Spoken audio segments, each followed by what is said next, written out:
فخبر عاجل الآن: القبض على التيك توكر شاكر، واعترافاته تثير ضجة على مواقع التواصل الاجتماعي، وما وجدوه عنده صادم للجميع.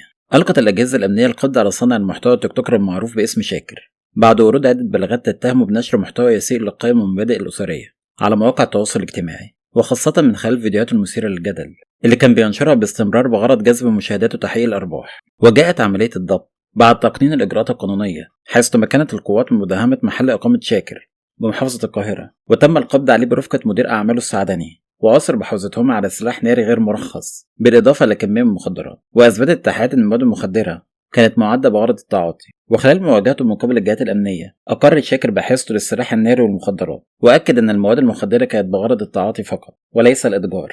كما اعترف بأن الهدف من نشر الفيديوهات كان بهدف زيادة نسبة المشاهدة وتحقيق الأرباح المادية، رغم معرفته بأن محتواه يخالف المبادئ والقيم الأسرية ويسيء لاستخدام مواقع التواصل الاجتماعي. فيما اعترف مدير أعماله السعدني بحيازة المواد المخدرة بغرض التعاطي، وشارك في إنتاج ونشر المحتوى محل البلاغات، وذلك لتحقيق انتشار أوسع وتحقيق أرباح أكبر. وتم اتخاذ كافة الإجراءات القانونية ضد شاكر والسعدني، وجاري استكمال التحقيقات من قبل النيابة العامة. وتتابع الجهات المعنية القضية وسط تفاعل واسع من الجمهور، خاصة بعد تسليط الضوء على المحتوى غير اللائق الذي ينشر من قبل بعض صانعي المحتوى بدافع الشهرة والمال.